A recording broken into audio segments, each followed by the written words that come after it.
Welcome to another episode of the No Ceilings podcast. I'm once again your host, Tyler Metcalf. This week, we're venturing outside the No Ceilings family and bringing on a fast riser for a good reason in the draft world. You may know him from his Bulls coverage or his new YouTube channel that has awesome content. He is the artist formerly known as MV Paw. He is Chip Jones. Chip, how are you? I'm great, Tyler. How about yourself? I'm stellar. I'm excited to have you on. You and I have talked some NBA world with the Bulls and Wolves over on Chuck and Darts podcast. Shout out to Chuck. But this week I wanted to bring you on and talk a little more specifically about the NBA draft, a world that you are getting more involved in, and I've really enjoyed your coverage and kind of, when I say I've enjoyed your takes, it sounds demeaning and like that they're not backed up in anything, but I really enjoy the way you think through things and question things. So for this week's topic, you and I came to an agreement on wanting to throw out our hottest takes that we kind of believe in, but not quite all the way there yet. So these are we know these are hot takes. We don't 100% believe in them. Some we believe in a little more than others. So Chip, do you want me to start it off, or do you want to get the ball rolling with your first one? Um, I'm down to start a little passive, so I'll let you go. All right. So for those of you who have been listening since this podcast started or have followed any of my writing these last couple weeks, you know how high I am on Johnny Davis. So the first hot take that I'm not 100% in on, but I'm getting there, is that Johnny Davis is the best guard in this class. So that means he's better than Jaden Ivey, he's better than Hardy, he's better than Montero, Chandler, all those guys. Johnny Davis is the best guard in this class. Chip, how absurd is that? Talk me off the ledge. Should I be believing in this? Is there some validity to it? Where are you at with Johnny Davis? Yeah, so I watched a couple Johnny Davis games. I'm gonna be honest, I like to really like deep dive into specific players. So Mm-hmm. like I'm a little slow getting to everyone, and the guards have like not seemed super interesting to me. So I'm like less versed in guards than I am in forwards and bigs in this class. So I've watched a bit of Jaden Ivey because I feel like that's like kind of become the consensus top guard. Mm-hmm. And then I watched a bit of Johnny Davis. I can definitely see where you're coming from.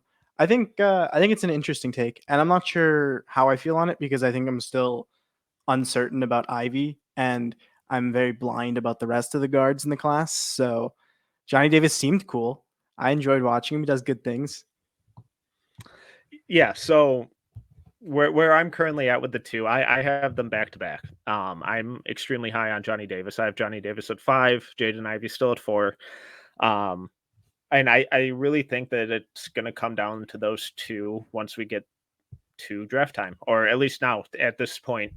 I definitely think it's those two in a runaway for the top two kind of combo guards, shooting guards, however you want to label them. I don't think either of them are really point guards.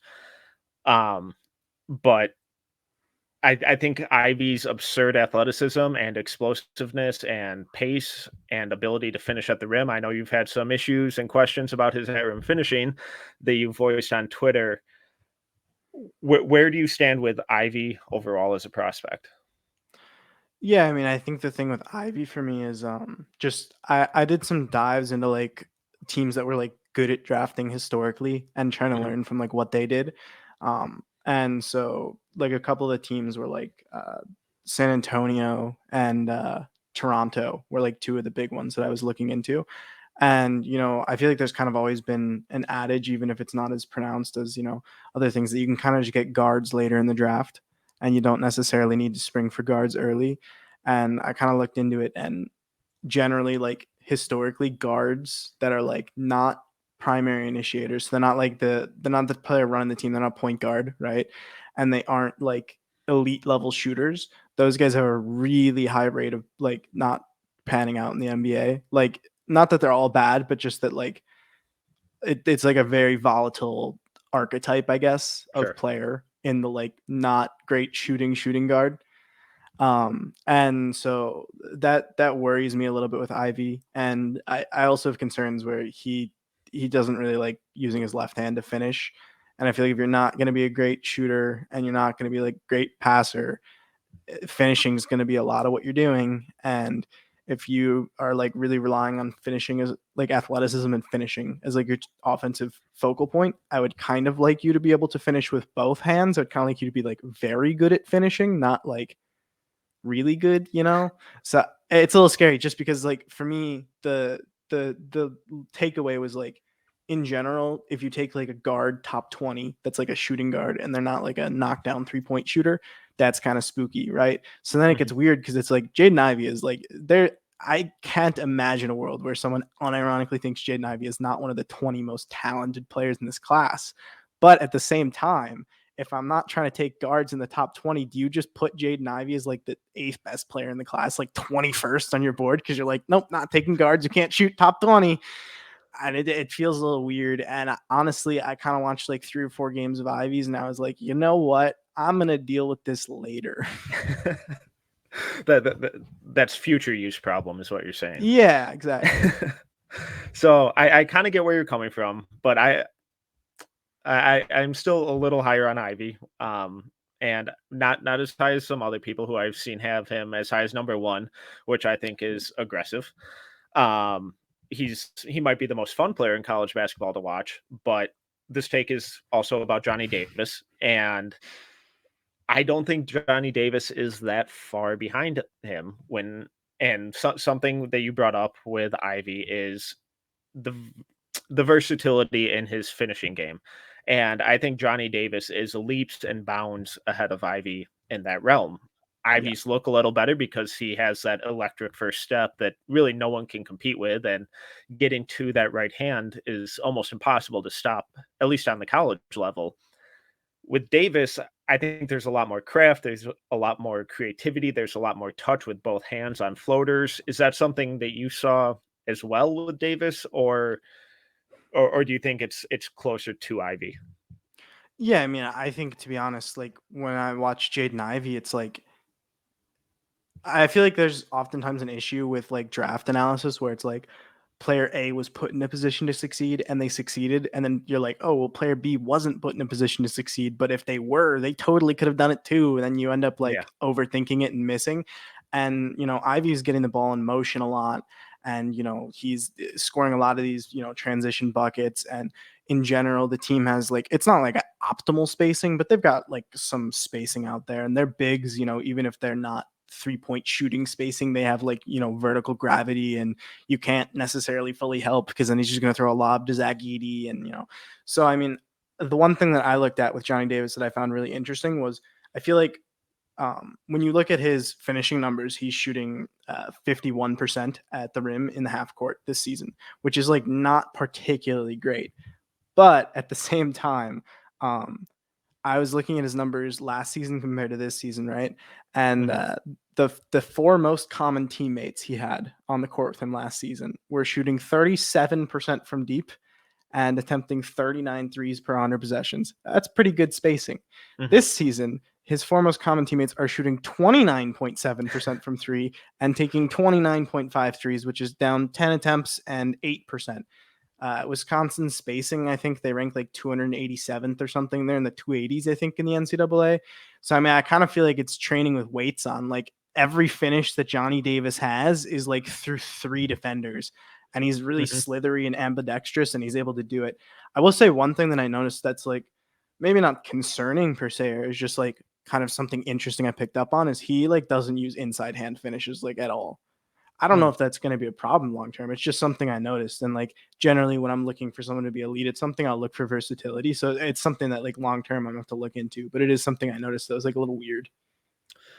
Yeah, and I feel like even though he doesn't use that inside hand, I do feel like his comfortability with both hands going both directions, finishing on either side of the glass, using the rim to protect it, it's way more comfortable and at least consistent than what we've seen from some of the other guards in this class. Yeah.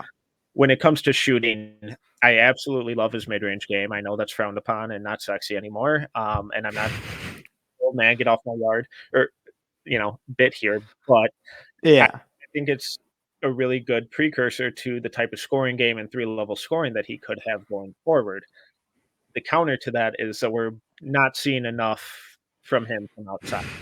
And so where are you at with his three-point jumper? I like the mechanics. I think he's reliable off the catch, but we've seen very little kinda off the ball space creation from the perimeter. I feel like I've been targeted and baited onto your show just so you could have this mid-range take and bring the Bulls fan on and be like, your team's led by Zach LaVine and DeMar DeRozan. You can't talk bad about the mid-range game. No, I mean, I think one thing that really stood out to me with Johnny Davis is like his offensive footwork is like great. Like it's Mhm, it's really, really polished. The one thing I noticed with his 3-point shooting that I think is kind of holding him back is when he does not like shooting on the catch. And his percentage on the catch are worse than off the dribble. And I think like watching his shots on the catch, he's not very good yet or consistent about like setting his feet ready when he's about to catch. Like he'll mhm. catch and then have to set his feet, which is leading to like he's getting maybe open looks that are like slightly contested because of that, or it kind of like throws off his rhythm. I feel like because his feet aren't set a lot of the time, he has to like reposition his feet and he kind of loses the momentum that the ball, like when it comes in the pass, and you catch and you kind of transfer that energy. He's not really getting that because he's having to like reset his feet. So I think that's one thing. And something like that, I think, is maybe a bit easier to fix, which can be a good thing, right? Because it's like, oh, you just like fix that, and all of a sudden he's shooting 38% in the NBA, and everyone's like, oh my God, I didn't know he could shoot like this. And I mean, he's got good free throw percentages. He's shooting well on the dribble. He shot 38.9% from three last season, which is down to 34% this year, which, I mean, again, the contextual spacing is not good this year, and his volume had to Mhm. go up a bunch. And he's also like, this isn't 100% relevant, but I mean, he's a super active, like pretty solid off ball defender. So he's like Yeah. putting in, like, he's like the primary option plus high volume, plus he's putting an effort on defense. Like, that's a big workload. Yeah, and I'm glad that you brought up well, there are 2 things there that I'm really glad that you mentioned is one, how much he actually defends and the level that he defends at, and then his footwork. And I think those kind of go hand in hand with each other because offensively, I do love his footwork. Defensively, I love his work rate. I'm really not in love with his defensive footwork, at least on ball. I feel like he crosses his feet a ton. He turns his hips to turn and chase a lot, and I think that's really going to get him in trouble in the NBA.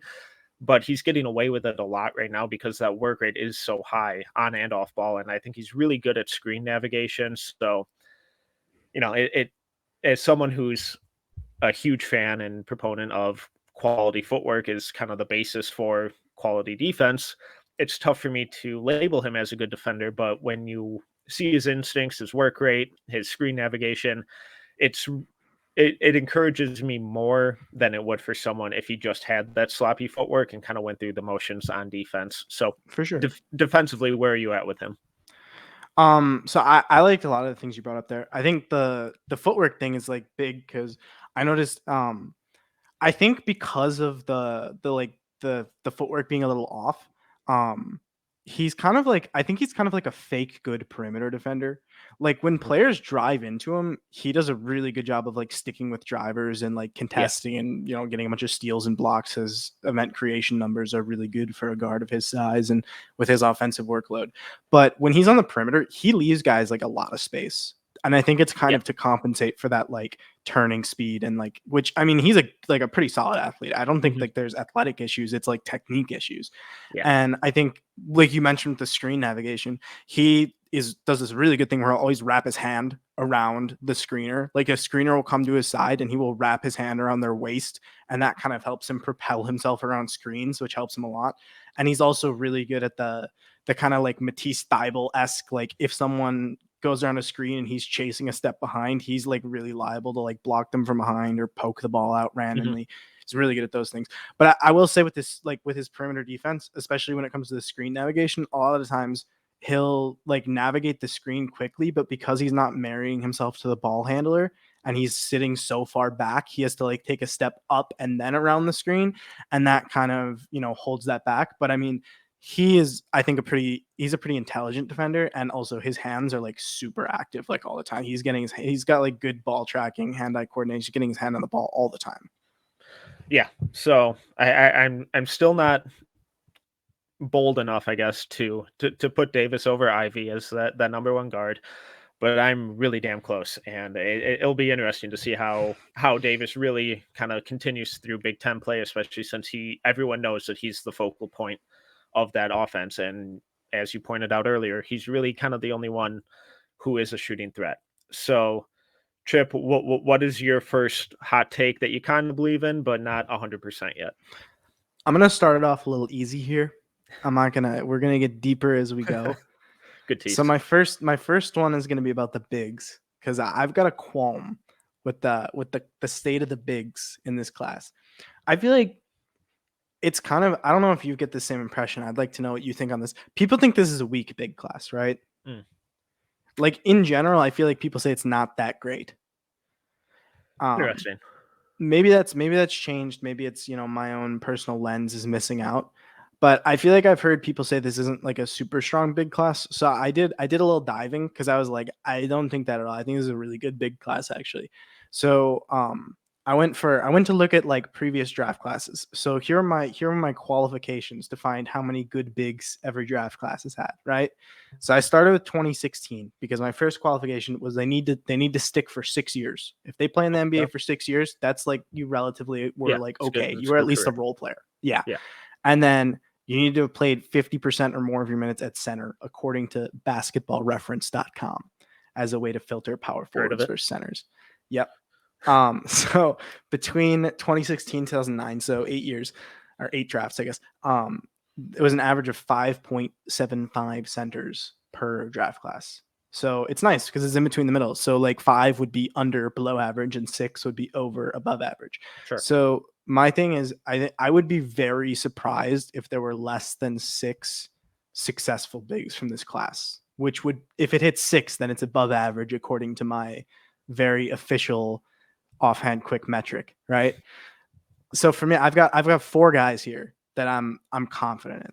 Okay. And then I've got a bunch of guys that I think could, and we only need 2 of them.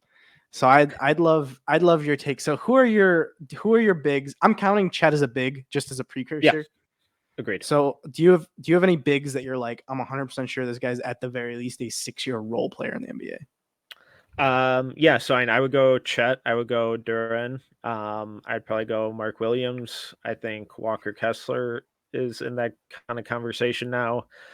Christian Coloco, I think, is playing himself into that. I would say, wow, I'm completely blanking on his name. The guy from Purdue. Zach Edey, Travion, thank you. Goodness. Travion Williams. Yep. Yes, Travion Williams. I think he's in there because I think his passing alone gives him at least somewhat of a role in a rotation. And then I'm hearing a ton of really good stuff about Kamageti. Sorry for the pronunciation. So yeah, where are you at? So I had 4 guys that I was extremely confident in, and 2 of mine were I was a little afraid because you listed a lot of names that were not on my list to start. And I was like, uh-oh. Fascinating. I do have Chet and Jalen Duren, just to clarify. Those, I think, were the first 2 you listed. I do have those 2. I think those guys are going to be maybe good players. So my other 2 that I'm confident on, I'm like, I'll book it, send it. Travion Williams from Purdue. Mm-hmm. He's my fourth. And then one guy who I think I'm starting to become like way above consensus on is Ismail Kamagate. Okay. I love Kamagate. This guy's I'm a big fan of like high field players, like in general. And he's just like mobile enough to play. He's big, he gets a lot of blocks. He's playing in a professional league. He's in the French top league playing for Paris. He's doing really well there. I mean, I think he's averaging like 11 and 7 and a block and a half, shooting like 60%. I think he's competent. He's getting close to being competent enough to like make dribble handoff decisions that aren't like extremely basic, just going to give this to the ball handler. And at the same time, I think he's a really smart defender, and he's not, I don't think he's like an unreal athlete, but he's a good athlete, and he's like a very functional athlete for like a rim runner. Like he's got like a quick load time, so like he can just kind of pop up there and grab something, and he's got good hands, good catch radius. So I mean, I think just as like a rim runner and a rim protector, and he's pretty mobile. He's like maybe Okay. like 6'11", I think, but he's mobile. So I mean, he's like a guy you can switch, and he's pretty smart. I don't think you want him like guarding the perimeter like that. Right. But I mean, he's like, he can stay in front of a guy, and it's not going to be like, oh no. So I have those four. Like Travion, Okay. the passing, like I just think like the intelligence that he Yeah. has, and like he's gonna be at least a role player. Chet, Jalen Duren, coming out. So then my maybes, I have Koloko, Zach Edey maybe from Purdue. He's like 7'4". That might be enough. Walker Kessler, who is pretty polarizing. I think a lot of people don't really like him. I kind of get why, but I also Yeah. think he's probably pretty solid. And he's had the last 2 games for Auburn. He was really good. The SLU game and the LSU game. He was really good in those 2. So, I mean, he's on a heater recently. Mark Williams, I am way lower on than most people. Okay. I do not like Mark Williams. I think like a lot of Mark Williams' case was built on this like big Gonzaga, like, oh, he obliterated Chet. And I'm going to be honest, I was working on a Chet piece during that. I watched like every minute of Chet for like his first 11 games of the season. And one of those was the Duke game. And I'm going to be honest, I do not get where people got this idea that Mark Williams like obliterated Chet. Chet like got like 4 buckets on him where he just like bumped him and then did a fadeaway like mid range like 4 times. And Mark Williams couldn't bother him at all. Yeah. So I agree with you that, but on one side, I think Mark Williams was probably the best player on the court that night. On the other hand, the stuff that the hate that Chet got after that game was so overblown because all people saw was Paolo put his shoulder through him for an and one finish one time, and they immediately wrote him off. It was like, oh, Paolo's number one, Chet sucks. Look at the skinny white dude. He's awful. So I get where you're coming from. But so so are you saying that this center class has a lot of talent at the very top, or that it's just deep and there's a lot of quality throughout? It's deep and there's a lot of quality. So just to really quickly just run through the names also that I had Koloko from Arizona. I think he's solid. I mean, he's close to being like a for sure for me. Walker Kessler's are like pretty solid. I think Mark Williams, Zach Edey, Colin Castleton in Florida. I think he's doing really well. Florida's going kind of under the radar, but he's doing pretty well for them. Yannick Nzosa coming into the season was super high. People are a lot lower on him now, but I mean, I still think with like the physical tools and what he shows, like there's definitely a chance there. And then I really like what Marcus Bingham's done in Michigan State. I think he's gone a little bit under the radar. And then Orlando Robinson. Are you familiar with Mr. Orlando Robinson, Fresno State center? I'm not. Okay. Educate me. He's like 3 years in. Okay.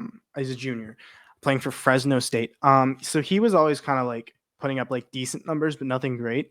And he was kind of like he can kind of pass, he can maybe kind of shoot, like versatile, but not really there yet. And then this year he's kind of just put it together, and his numbers are kind of just like off the charts. And it's like at some point you do enough where it's like, okay, these numbers are just too good. So right now, Orlando Robinson, he's 7 foot 235. He is averaging 19 points, 8 rebounds, 2.5 assists, a steal, and a block and a half a game, while shooting 57% on twos, 34% on threes at 3 attempts a game, and 81% from the free throw line. So, I mean, I haven't watched a ton of his, but I know the stat profile is insane. And he seems to be a pretty competent passer, and he's like a good defender, and he uses his hands well, and he can kind of shoot. And I feel like that's like a really good base at 7 foot to get into the NBA, even if you're not in the biggest conference. And then obviously, I don't know if you've heard, I don't know why I said obviously, the new kind of like trendy one. Have you gotten eyes on John Butler at Florida State yet? Yes. Is he the really skinny one? Yeah. So I'm pretty intrigued by him. I don't think he's a freshman right now, correct? Yeah, I don't think he's a one and done guy. I think he needs to add a little muscle and show that he can play with some sense of physicality, because the few games of theirs that I have seen, he's gotten completely taken out. just on a physicality standpoint. But I'm very intrigued. I love the length. Obviously, the outside shot I thought looked pretty solid. I'm intrigued by his rim protection. So for like a sophomore junior year kind of leap, it wouldn't surprise me at all if we see that from him in like a year or two. Yeah. So my thing is, I think the class is kind of deep at center, and I Sure. would be pretty surprised if there are not 6 guys who stuck around as at least role players for 6 years. Okay, so there's a lot there. I let's start at the top and work our way down. So for most people, myself included, Chet and Duren are my top two centers. I have a pretty massive gap between those two. I'm one of these sickos that still has Chet at number one because I think what he could Same. be is wonderful. What he is just so special, and just the way he feels the game on both ends of the floor, and his rim protection, his ability to stay vertical, locate the ball, and then swipe down and just not foul is, I think, just really special. Um, Duran, every time I watch him, I become less and less intrigued, and I really want to pick your brain with him because as smart and as high of feel that Chet has, I feel like Duren is almost the exact opposite of that and gets by almost exclusively on his athleticism and physicality, which, to be fair, are absolutely insane. And I constantly have to keep reminding myself that he should be a senior in high school, that he is young and all this stuff. But and his motor goes in and out. I'm just really underwhelmed the way he reads and kind of operates throughout a game. Where are you at with Duran? So the first thing I think is important with Darren, just is like make sure we're on the same page here. He's in a really shitty situation. Yeah, yeah. If he had It's a point bad. guard, it'd be. I know everyone's saying that, but a point guard in that Yeah. situation and on that team would make worlds of difference. Yeah, like it's bad. And for the first like 10 games, they were just trying to like heliocentrically play through Amoni Bates in a Which sense, is and it awful. was terrible. Yeah. So I mean, only in the last few games have they kind of opened up more, but I think he's starting to show a lot more. So I actually haven't watched a ton of the post Helio Amoni Mhm. games. I watched the previous ones, and I was actually really confused. I'm gonna be honest. Watching Jalen Duren, like I watched him and he did like a lot of like nice things. And when you look at like bigs and like the feel and passing they need to show to Mhm. like have these flashes, like if you look at historically, like guys like Bam, Cat, Al Horford, stuff like that, they are averaging like 2 assists to like 2.5 turnovers at best. Mhm. Like they don't really usually. I mean, Chet and Evan Mobley are kind of outliers, but usually when you're looking at a big who's like going to be competent with the ball, the numbers don't look that impressive in college. And watching Jalen Duren play, I think that at times there are like flashes of really good stuff, and I feel like when he feels confident, like especially in the Western Kentucky game, which is like the one game where he really kind of dominated, he felt really confident and he made some reads like in transition. He had a kick out to the corner. He had one where I think there was like some short roll. He got the ball and there was a trailer or something, and he made some drop pass to another big, and it was really nice. And he had one against Virginia Tech, I think it was, that they played in that one tournament. I'm not sure. I'm pretty sure it was Virginia Tech, and then they lost to Yeah. Iowa Yeah, State. I think so. Yeah, he had one where he was supposed to run a DHO, and he brought the ball up for the DHO, and it was like definitely like he was supposed to do it, and he kind of just saw some window and he like faked the DHO and just cut and got a wide open layup at the basket. And I thought that was really good, and I think Duren kind of gets locked as like low feel and maybe like slow processing speed. But I think part Mhm. of it is there's just not really reads to make. Like the offense is just Yeah. bad. And in situations where there have been reads to make, he makes them. Like I think when you look at like an entire game of Duren's and you just like he makes 0 reads and you're like, wow, it was terrible. And then if you go back and look at it and look at the possessions and like actually try and think like, okay, what did I want him to do here? There's Mhm. not really anything for him to do. So Yeah. yeah, No, so I think that's fair. And in his last couple games, some of that passing out of the short roll has definitely looked better, and it's been a little more decisive, and he's been a little bit more confident in that, which, as we progress through a season, those are the steps that you want to see these guys making. And for him to really make an impact offensively, besides just being an absurd offensive rebounder or vertical spacer, I think that passing is really where it's going to have to come from, because I don't really trust the shot. He's kind of clumsy trying to create his own shot. Um, he hasn't handled like double teams well at all.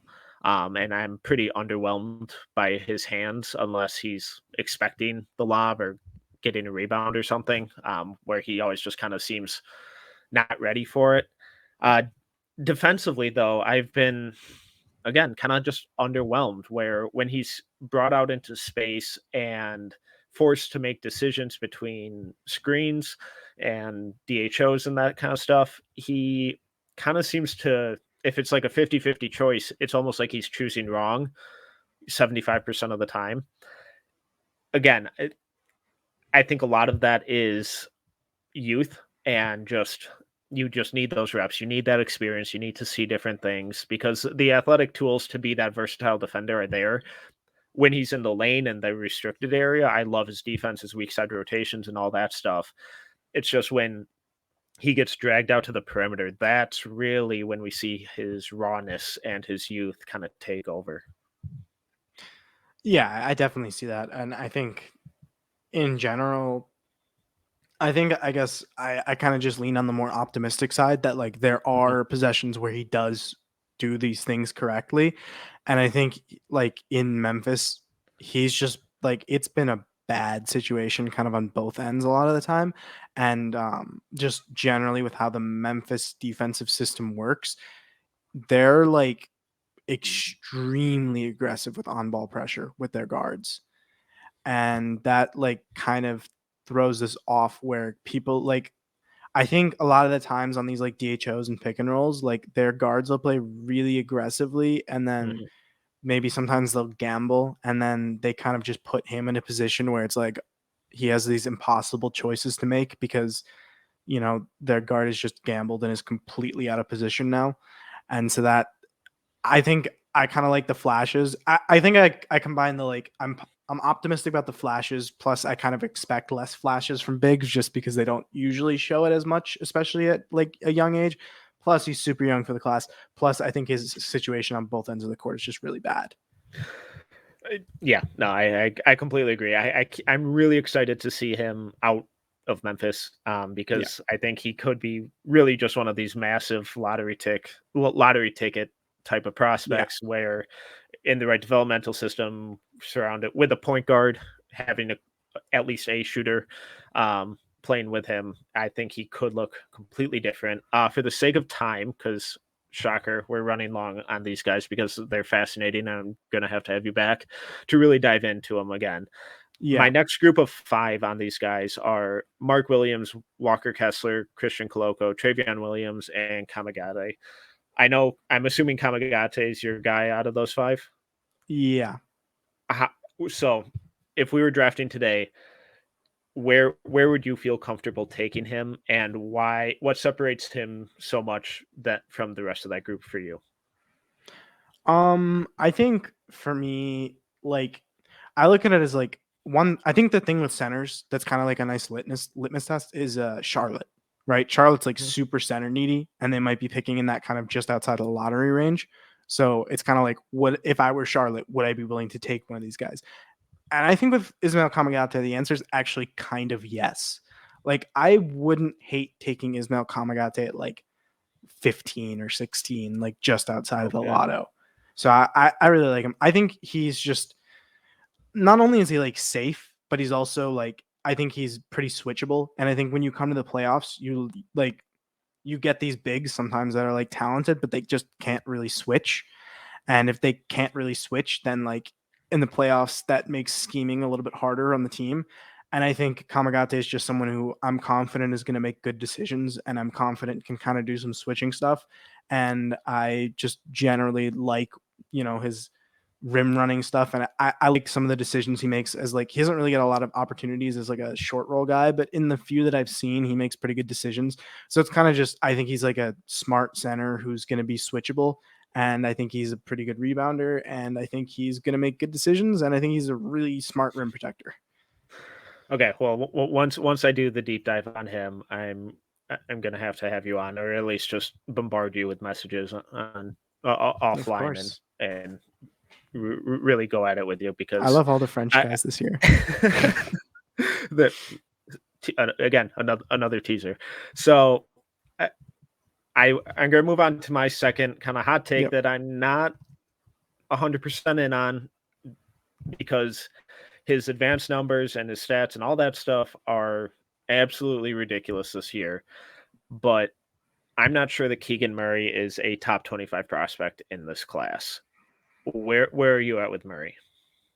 So Keegan Murray is one that I have a soft read on. So it's like I'm at the stage where I have more questions than answers just because I haven't seen a Mm-hmm. ton.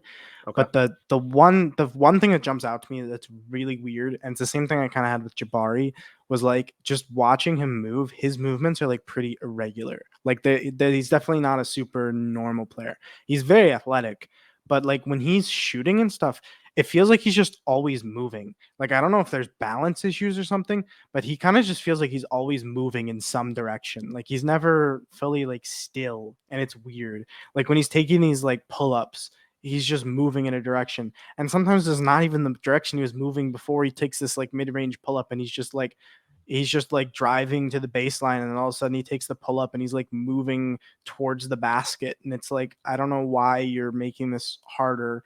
And I'm just really confused with his movement.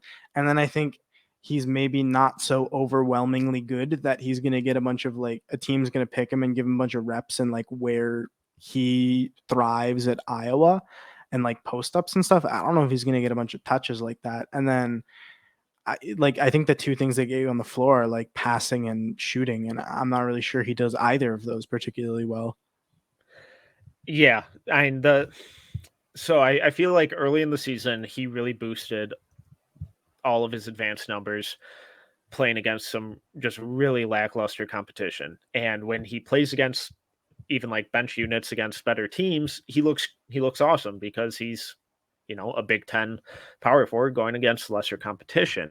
When he actually faces some athleticism, especially like smaller, quicker defenders who can kind of get under him, he really struggles. And just the way he tries to create his own shot feels awkward. It feels clunky. It doesn't feel natural.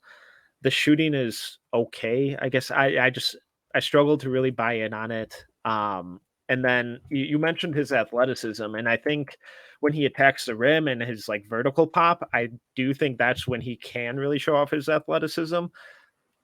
But I don't see any of that laterally, as especially on defense and on the perimeter. I don't think he communicates well on or off ball defensively, and I'm just not sure how that kind of lack of lateral quickness, that lack of space creation, that lack of really confident, just pure jumper, how that all translates. And I get kind of like a lot of like Nick Batum vibes from him, but I'm not sure which version of Nick Batum it's going to be, whether it's Charlotte Nick Batum, who is a dumpster fire, or Portland Nick Batum, who was, a fringe all-star, or this Clippers Nick Batum, who's kind of a small ball 4-5 who just really excels in his role doing the dirty work.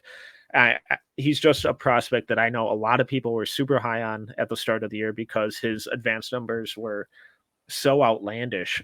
But I feel like, especially once we get into Big Ten play and we see these more athletic defenders go on him, I think he's just really going to struggle. Yeah, I mean, I think that's kind of already showing, right? Where we've started getting some tougher competition, and in those games, he's really struggled. Especially, I think the Iowa State game, he had a really, really rough time in that one, and it was the best team he's played all season. I think maybe Illinois, I think, but um, I think for me, I definitely need to get more like into him. So I don't want to give some like outlandish take of like he isn't good. I've Right. seen two Now, games. also not what I'm saying. Yeah. It's just like for me, I feel like he's one that I need to really feel like I have a deep understanding of to be able to Hmm. project, because he doesn't do the like the easy things that get you minutes in the NBA, which are like shooting and passing. Like if you just if you're a connective passer and you can shoot, like NBA teams are just going to put you on the court, and those aren't the things he does. He does like everything else, and the movement's kind of weird for me, and I have questions about it, and it's just I feel like oftentimes watching him, like when it goes in, it's like, okay, cool, that went in. And then when it doesn't go in, you think about the process more, and it's like, wow, that Hmm. was really kind of unsettling to look at.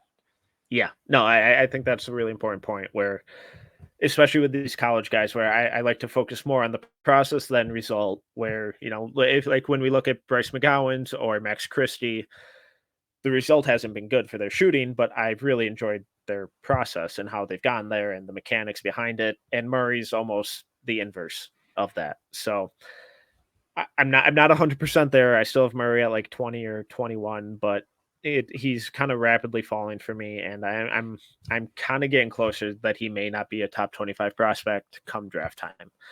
But what what is your next kind of hot take that you're not 100% in on yet? So I actually think you made a great point. So I think I can sell you on a prospect here. Oh You boy. said you care more about the process and not the outcome. Are you familiar with French forward Usman Dieng, who's currently lighting up the Australian NBL for about 4 points a game on like 18% shooting? Because boy, the results are not there. Not at all. So I do prefer process over result, but at some Yep. point I need some result. I need something. Okay. So my hot take here, just to get on the page first, is that I think that Usman Dieng's stock is going to rise to like late lotto status, which is kind of where he was coming into the year. And I think that his stock should be pretty much completely dependent on the second half of the season. Not entirely, but almost. So let me explain here. So to start, Usman had some critics because he was not particularly efficient when he was in France. Um, and that's fair. He shot like 83% from the free throw line, which is, good indicator. He did shoot like 38% from the field and like 33% from three, which isn't great. I will say, so he was playing on a French academy team that plays in a men's league, the third division in France. So I went back and looked at the stats. So while Usman was there, they went 3-50. Not But great. since like 2012, they're like 12-400. So their win percentage was actually higher when he was there, and they went 3-50. So I think that's important to keep in mind. That's Um, an argument. Yep. So then over the summer, he fractured his foot. So he could not participate in the U19 World Cup with France, which is unfortunate. He didn't get a chance to show off his talents there. Then he moved to Australia to play in the Next Star program, plays with New Zealand Breakers in the NBL. Does not speak English. So he's in Australia, doesn't speak English. Not great for an 18-year-old kid. Then, because of COVID-19 and his team being from New Zealand and not Australia, they can't travel between the countries. So they're doing the Stanford thing where they're playing exclusively road games and they aren't like at home. So the entire first half of the season is exclusively road games in a country he doesn't speak the language of. Then coming into the season, right before their final preseason team had a massive COVID outbreak. Like the entire team and their coach had COVID. Their coach like nearly died. Like they were not sure he was going to make it. So not a great way to ring in the season. That's tough. Um, yeah. In addition to this, their best player is injured for the first 10 games of the season. And in addition to that, their second best player, Peyton Siva, their point guard, got a muscle injury in their second game and is going to be out for like 8 weeks.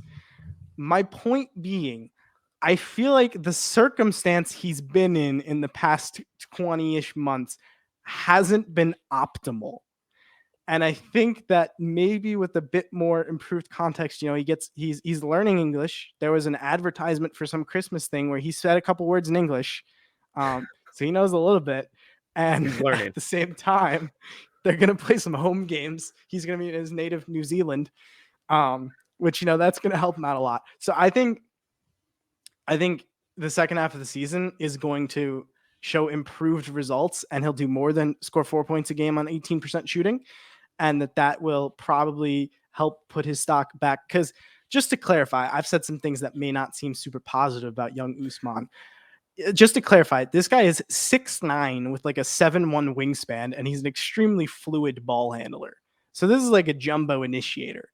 And I think every year, you go, sorry. Yeah, no, so there's a lot there that is why things are going wrong and why they may not look correct. And I think that's important to point out. I did that a lot with Zaire Williams because I thought his situation at Stanford was about as bad as it could possibly be. Apparently, Dieng is rivalry that. And but based on solely the on-court product, I'm concerned. And it's not just because of looking at the numbers. If you just look at the numbers, you'll be like, get this guy off my draft board. He's trash. He's awful. And I don't think that's fair. I think that's reactionary and simplistic. But as a defender, it almost feels like he hasn't been taught how to play defense, where off ball, he's getting back cut all the time. He's ball watching a lot. He doesn't seem to communicate a whole lot. Part of that may come down to the language barrier, but again, that won't help. There'll be similar issues coming overseas or over here, but we see foreign players succeed here all the time. So that's not what I'm saying. As an on-ball defender, I think the length and kind of the fluidity of his movements bails him out a lot. I really kind of similar to Johnny Davis, where I think his footwork is kind of a mess and he turns his hips a lot. He also just seems really weak, and that weakness really affects him or that lack of strength, not weakness, that lack of strength really limits his ability to finish at the rim. I think he started to counter that a little bit I was pretty impressed with his floater. I thought it looked pretty decent, and the touch he has on that. I think all of his passing reads are really predetermined, where once he drives, he's already made up his mind that he's kicking it to that opposite corner, regardless of how far that weak side defender is helping on or off the roller. But I like the willingness, and some of those skip passes still do look really nice, and they are effective, and the accuracy is good. So I think that's encouraging. Where are you at with the shot? Because I think that lack of strength kind of is really affecting that too, because I see him similar to Zaire Williams last year. I see Dieng kind of falling out of his shot a lot. I don't think he really stabilizes himself as he, gets into his elevation. So do you think just simply getting stronger will help that? Yeah, I do. And that's kind of the thing. I think Chuck does a really good job he talks about strength a lot. And it's like, players aren't going to they'll get stronger, but everyone else is going to get stronger, and they're not going to get necessarily stronger relative to their competition. But I think the difference with Dieng is it's like, he doesn't need to be stronger than anyone else, like everyone else. No one's asking for that. We're just asking that he's strong enough to get the ball to the basket, which is kind of irrelevant of everyone else. And he currently is questionably able to do that. The one thing I'll say is the free throw percentage is good, and the willingness to shoot is good. Like, the indicators of attempt rate and free throw percentage are good. And the form, if you're familiar with Kessler Edwards, it looks quite similar to that, which isn't necessarily the most aesthetically pleasing shot. But at the same time, I think sometimes the form is pretty good. I think the energy transfer has some issues. I think the strength has some issues.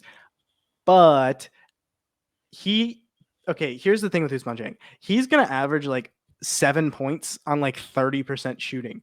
But you have to keep in mind that 4 out of every 5 games, he's going to score 2 points on 1 of 8 shooting. But that one game that isn't the other 4 out of 5 is so good, because the other ones are so bad that it's so in the preseason, he had a game where he had 18 points, 8 rebounds, 3 assists against one of the best teams in the NBL, who are actually playing their starters. And the craziest part is they played this team in their final preseason game before they had the COVID outbreak, and then they played them in the first game of the season, right?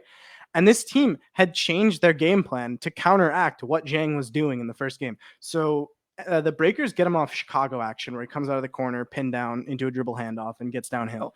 And, he was making passing reads, and he was getting the basket, and he was finishing. That's how he got his 18 points against them in the first time. So in the second game, they decided to just blitz him off these dribble handoffs. They would just blitz him. and he beat them with the pass. So he had like 4 or 5 passing reads where he was manipulating defenders, like looking them off. Like one where they blitzed him and he was able to, like, he has like super long arms and he whipped the pass around the big man, I think. And then he had one where they went to blitz him and the guard, the person who's guarding him originally, went like under the screen to, like, because the other guy was kind of like hard hedging, I suppose, right? And then because that guy committed under the screen, he like easily like shifted directions and had some bounce pass into the roller. Then they like were reading, they like helped off the corner that he was going to go to the roller, so he like locked in on the roller and then fired a pass to the corner, like manipulating defenders. So I mean, he makes great reads and he's a super fluid ball handler, and there are positive indicators of the shot. And he does have games where he plays really well. Like he had a lot of games in France where he would put up like 20 points on like 8 of 11 shooting or something. It's just there's a lot of games that are 2 points on 1 of 8 shooting that weigh that down. But at the same time, when you're looking at a guy that's 6'9" and can make advanced pick and roll reads and is a fluid ball handler, and he's got good balance outside of the strength things, like when he's closer to the basket, the balance is really good and the body control is good. And I think one thing that's big with him that I think I've started to notice is you talked about the predetermined decisions. I think it can often come off like that, but actually he's just horrific at reading the second level defenders, like just really bad, just has no clue. Okay. So it's like, I think that's kind of better because 2 things. One, I think that can be improved a little bit easier than just being predetermined at everything. And 2, he's been playing his entire life with FIBA rules. So they can just sit a guy in the paint. So like every time he goes to the rim, Sure. there's just a dude sitting there. But in the NBA, they can't do that. So he's not going to have that anymore. And I think that's maybe kind of exacerbating his issues with reading second level defenders, because every team is playing a zone with Zhao Qi, who's like 7'2", just sitting in the paint at the basket meeting him. And that's maybe being a little bit exacerbated. And in the NBA, it won't be like that, hopefully, kind of, right? Because they don't have FIBA rules. So I think that could be a benefit. And also, one thing I've heard is like, he has this bad context with his current team and he has bad context with his past team. But like in the international competitions, he didn't really blow, the doors off or anything. But again, he had some games where it wasn't particularly good. But like in the 2019 FIBA U16 European Championship with France, in the semifinal game, he had 17 points, 5 assists, 0 turnovers on like 50, 40, 100 shooting, and was a team high plus 31. So he has these good games, and the potential is like obvious with like a 6'9" primary initiator, right? It's just about getting there. And I think, every year you get guys like Zaire, who, I mean, Zaire doesn't really count, but like Josh Primo, where they're like super raw and the numbers don't really match up. And I think teams like taking a chance on guys like that, and they think they can fix them. And I think a team's going to think that with Ousmane, and they might be right. Yeah. So I that last point I kind of agree with you on, where based on his measurables and the flashes and all of this, oh, but what could he be? It wouldn't shock me if we see him jump back into that late lotto conversation, given if he does start showing these flashes, because that type of player is what all these teams constantly are searching for. My only concern is that he's going to be a lot more raw than they would have hoped. That he's, maybe maybe calling him a lottery talent this year would be misleading. Whereas, like, if he came out into the draft the following year, it'd be like, oh yeah, obviously.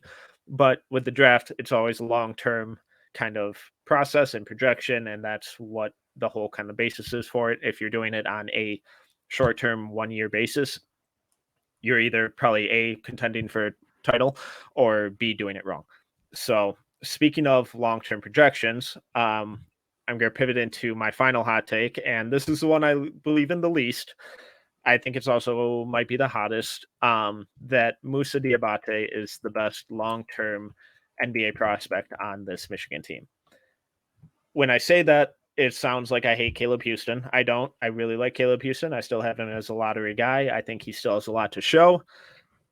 But what Diabate has continued to do, I just continue to be impressed with.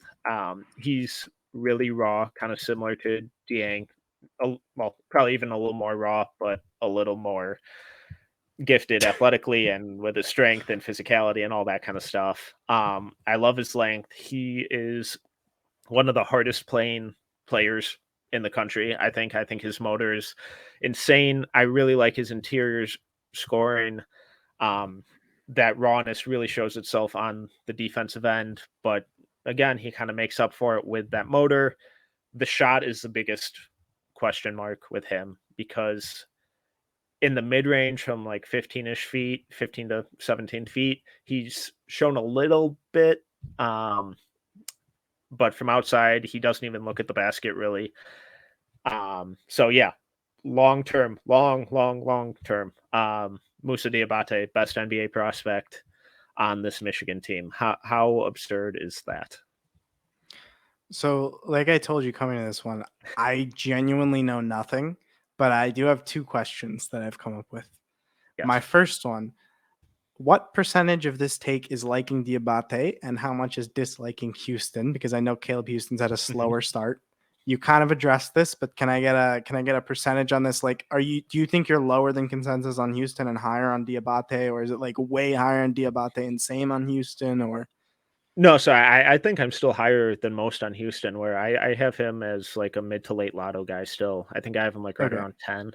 I think it's more so just being high on Diabate and just that energy and physicality that he plays with on every possession. I think is a lot of fun. And just with Houston, my only concern with him is kind of that lack of athleticism and how that's really going to affect him as a scorer in the NBA because I don't we're seeing it now that he can't really create space for his own shot and all of his at rim stuff is coming from attacking closeouts or being run off DHOs and defenders chasing him over because of the threat of his shot, which really hasn't surfaced yet. I think it does long term, but no, I'm still really high on Houston long term. But I think it's more so me just liking Diabate a lot. got it. And then what do you see his NBA role as? Because from what I've seen, he's just very long and he tries very hard. And that's not wrong. Um, yeah, I'm not entirely sure, and that's where the shot comes into play because if the shot really does turn into something, then I think there is some kind of small ball five potential there, given his defense, his rebounding, his toughness inside, where you're not really gonna outmuscle him or outwork him. Maybe Montrezl Harrell, if that shot never does come around, where he's a smaller dude and he's just constantly outworking everybody. If that's his long term kind of role, I think that's a really good career for him. I think that also means that Caleb, and that does end up outperforming Caleb Houston, then I think that's more of an indictment on what happened to Houston. But for Diabate specifically, I think that toughness, that motor, that interior scoring, the flashes of rim protection, the interior scoring, I think that gets him a role when the shot comes around. If the shot comes around, then I really think that elevates him into a meaningful role in a rotation. All right. I like it. He's got a cool name Yeah, it's very cool name. and he tries hard. Yep. He does try very That's my hard. analysis. That's all I know. So it's by far the hottest take. Diabate may not even be a one and done this year. It'll be really interesting come kind of combine time to see the type of feedback he gets. But let's wrap up with what is your final hot take? This is a fun one because I feel like everyone dislikes this one. I think that Jabari Smith Jr. is going to go no higher than number 4 in the NBA draft, despite him being considered. I think it's fair to say consensus top 3 is what most people feel. A lot of people have him number 1. I think he goes no higher than 4. Wow. So why do you hate Jabari Smith? So just to clarify, if I'm saying the guy's going to be the 5th or 4th pick in the draft, You hate him. I don't hate him. I actually quite like him. I think he does a lot of really cool things. I will say I do kind of it's getting better, but there was a point where I kind of disliked the way that people talked about him, and it kind of felt like I kind of got the impression that maybe people weren't really paying a ton of attention when watching him play, just because I would read reports and people would say things like elite vertical athleticism, and then I would look at him play basically exclusively below the rim, and I didn't really see elite vertical athleticism. And so here's my thing, right? Is his movement patterns are weird. And I've addressed this before, but just to like his lower body, like he's super light on his feet. And defensively, like his defensive footwork is sensational. Yeah. At the same time, if you're gonna take a guy top 3, you want offensive upside. And if you're looking at him for a mainly defensive prospect, I think you want like rim protection. And I don't really think he's much of a rim protector because he's not a particularly good vertical athlete. And that kind of tracks so far. He's not really blocking very many shots for someone who's 6'10. Um, so I don't really think he's much of a rim protector, but I do think he's a really good wing stopper defensively. And I think he does good things at the point of attack. Offensively, that's kind of more where my qualms come in. So, number one, his I have big concerns about his finishing. He's a great shooter, like does great things as a shooter. No one's going to deny that. However, I do have concerns that he can kind of maybe get marginalized a bit, and that the avenues to success for an NBA forward that isn't super bursty, because like you can argue about Jabari's athleticism all day. I don't think it's unfair to say he's not very bursty. I don't think anyone thinks he's really an Mm-hmm. explosive athlete.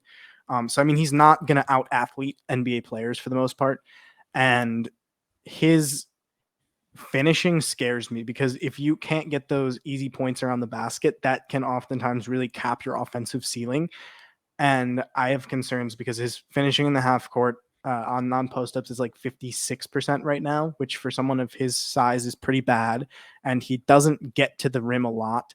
And I have a concern where every single time that he's faced with an opportunity to finish, and it's kind of like a he can do whatever he wants, he will always finish with his left hand. And when he finishes with his right, there's a lot of very ugly misses, like that are not even remotely close. Like he's just kind of tossing it up for a prayer. And whenever he goes up to finish, he brings it up and has the ball with two hands for as long as possible. And I think when you're finishing below the rim and you're bringing it up with two hands until the last second, it's a little weird to me. And then also, you see with Darius Baisley, where he's a better handler with his dominant hand, but then wants to finish with his offhand, and it completely caps his finishing just because he's always trying to switch hands at the rim, and he doesn't have the time to do it, and it makes everything so awkward, and it limits the amount of finishes he can make. And I'm slightly nervous that Jabari has the same thing going on. Um, and then at the same time, like his upper body is really stiff. Like his shoulders are very, very stiff. And when he's driving to the basket, like he wants to handle with his offhand, which is not his best hand for handling because he wants to go with his left because he wants to finish with his left, which is understandable. And also, I think Draft Pal made a really good point because we've talked about Jabari ad nauseum at this point between the two of us.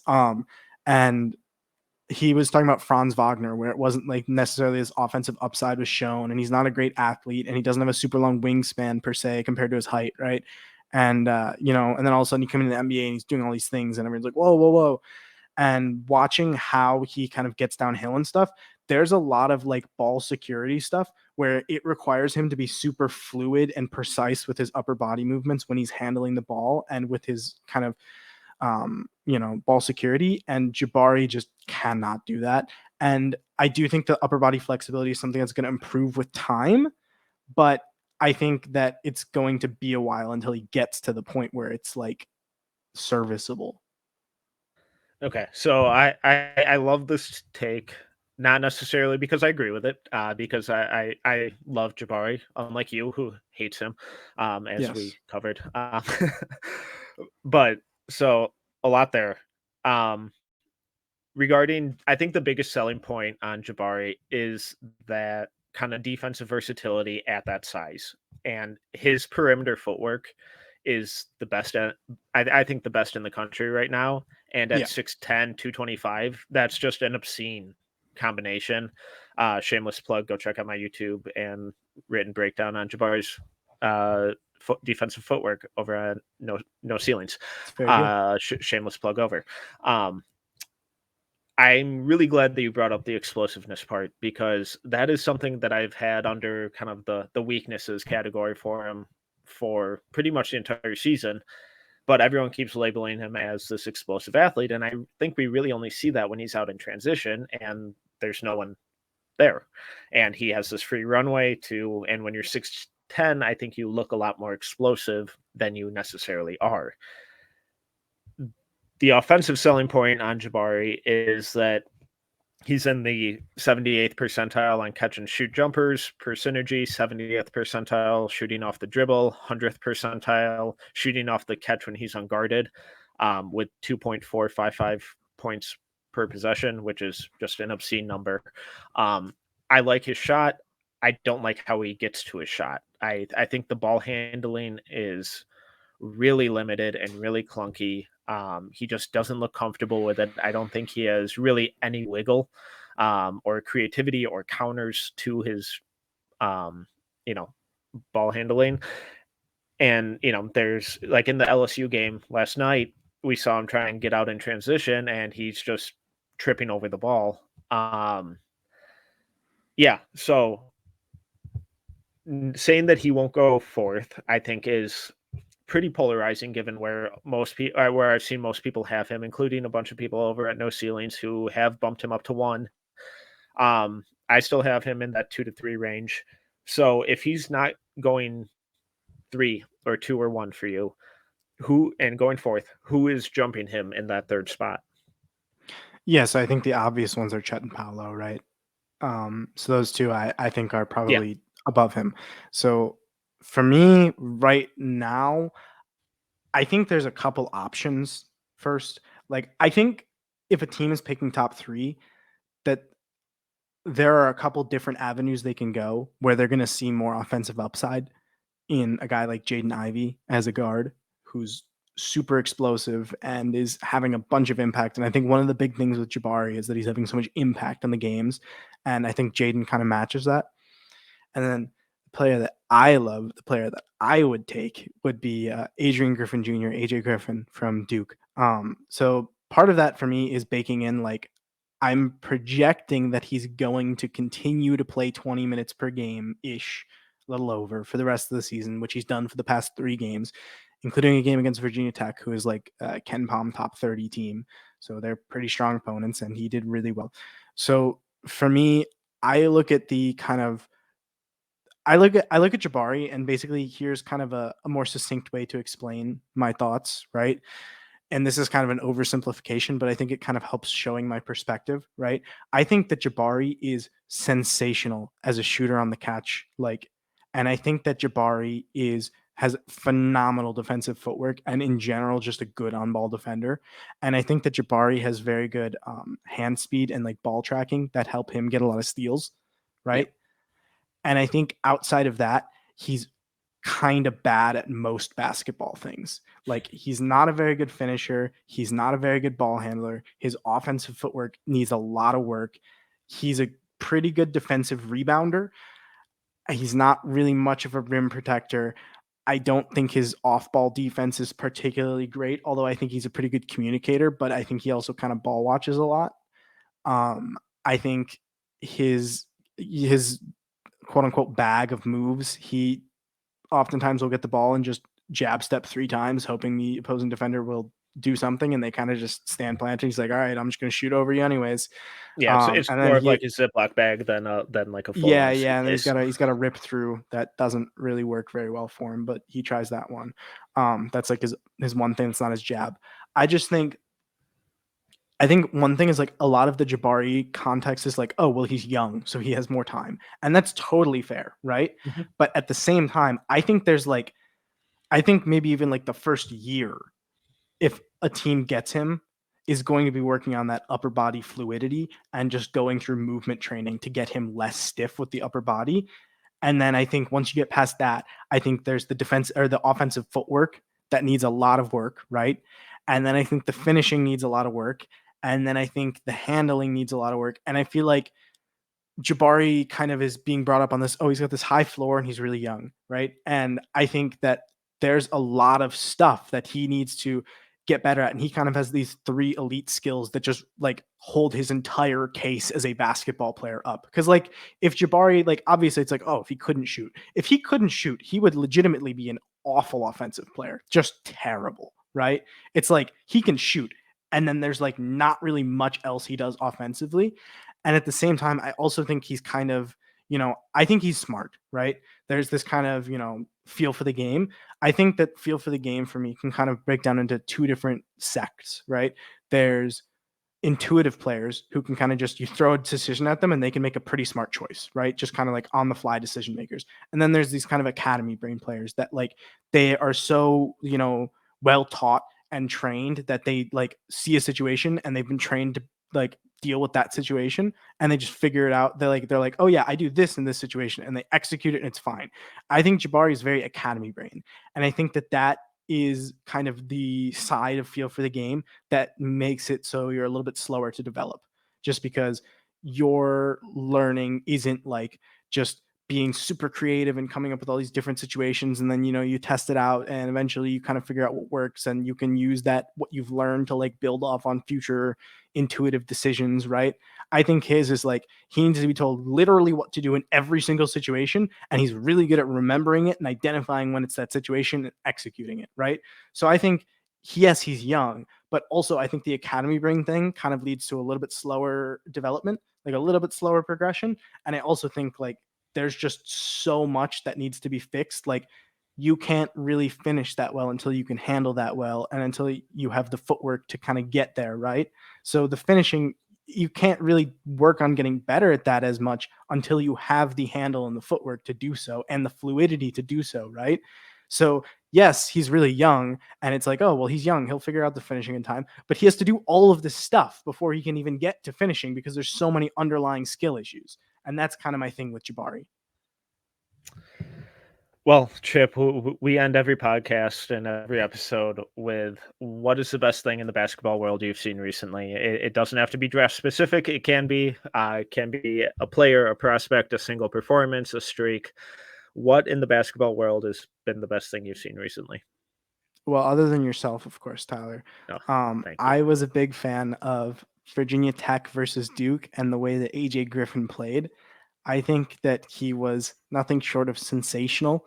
I think when you look at this draft class, the top of the class kind of gets labeled as this. There's not really like a superstar. It's not a super great class. I think that he profiles as like an optimal 1B, like just a perfect 1B. And he's just really, really like, a lot of NBA players are good at playing without the ball, basically, because they have to just by nature of playing around stars. I think that AJ Griffin, while he has enough stuff to potentially be, maybe a lower end star, he is one of the few players that is truly great at playing without the ball. And he just has a lot of consistent impact in the game. And I think, I'm just really excited to see what he gets to do for the rest of the season because his play, like off ball, is just sensational to me. And it's not something that you see very often. He is definitely the guy that I think I'm most excited to really dive into now that he's starting to get more minutes and like an actual For sure. role against better competition that's not just these barely D1 schools and programs. But Chip, thank you so much for coming on. I really appreciate the time. I love the insights. Please tell the people where they can find you, what to keep an eye out for, how they can support you. Yeah, so I'm on Twitter and YouTube. I don't really have much of a life, so I'm on Twitter a lot. I'm at ChipJNBA. If you tweet at me, you can probably reach me at any point, and I'll usually reply to most things, even if I think they're really stupid. So you can reach me there. I make YouTube videos at ChipJNBA on YouTube as well, where I've mainly been talking about prospects. I'm thinking about doing a video on Patrick Williams, plays for my hometown Chicago Bulls. Big fan of his. So be on the lookout for that. And yeah, that's pretty much it. That's all I got Perfect. for you. Well, people go support Chip. He does awesome work. Once again, I'm your host, Tyler Metcalf. You can follow me on Twitter at tmetcalf11. Please make sure to subscribe to the No Ceilings Substack at noceilings.substack.com, where you can find all of our written work. And please follow us on Twitter at No Ceilings NBA, where you can also find all of our content. The Substack is completely free, and it gets delivered directly to your inbox, so you have zero excuse not to subscribe. Please also make sure to check us out on YouTube at No Ceilings TV. We're putting out some really great videos, including my most recent breakdown of Johnny Davis's scoring versatility. If you enjoyed this episode, please make sure to subscribe, leave a review, and a 5-star rating. Happy New Year, and until next time, see you.